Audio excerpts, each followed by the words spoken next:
Let's start with the bourse. Carbacid and BOC will start trading on the bourse. How do you expect it to trade? It's going to be a very interesting moment for these two companies. Have been out for the last couple of, like 4 years. I think the most likely thing that's going to happen is there's going to be a lot of sell-off, because a couple of guys who've been waiting to get out and get some of that capital free have been waiting for too long. So chances are the prices are going to dip for the first few weeks before they find their level, then probably start going up. So it's going to be very interesting. Now let's hone in on the broader economy of Kenya. There are talks in the market that the high tea and coffee prices will offer some hope to Kenya's economy. Do you think that's going to be the case going forward? Actually, this quarter is about the time of the year where we are getting the end of the year, and there's been a bit of rains there. So two things are likely to happen.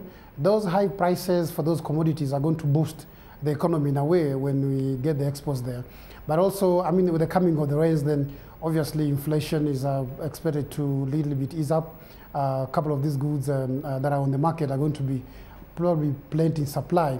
So we might achieve that particular part, as well as a little bit take care of the inflation. But what are some of the persistent risks in the economy right now? One of them is the political uncertainty. I think that has been playing us for a long time now. Until now, we are getting used to. But more clearly has been the inflation has been quite high. And I think as we go forward, I think it's supposed to come down. Oh. Then also we are looking at the, I think the strong shilling has been a bit of a benefit for the importers, but I think going forward is going to be an issue for the exporters. But I think in this particular time of the year, the consumer consumption is going to be a key issue, which is likely to impact the economy probably positively. But I think the economy is suffering from a lot of that, some of those shocks that we got from the beginning of the year until now, and is not being able to recover. The market has not even recovered yet. And I think a couple of the markets like South Africa, Egypt, all of the markets are, but in Kenya they're still down. Well, IMF is expecting growth for Kenya at about 2.7% in 2009. What do you think the growth forecast should be at? I think that 2.7 is a bit on the higher side. I mean, if you look at the first quarter, 3.9, second quarter, just about 2%. Now we are talking about 1.5%. Actually, it's been declining. We were projecting between 2.2% to 2.5%.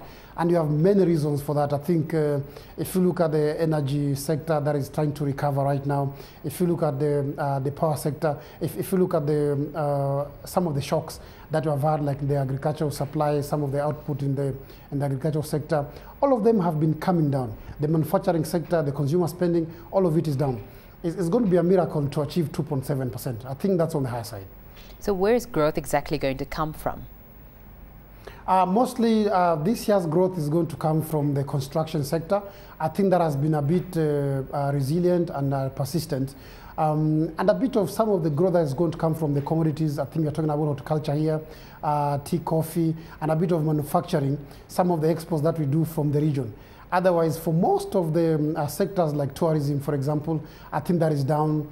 Some of these sectors like the mining, which is not much, are still down. So those three sectors are the ones that are going to boost the market. I think the financial services sector, not doing very much, just up there, not much of a growth. So those three sectors, agricultural as well as industrial, are going to boost the economy this particular year.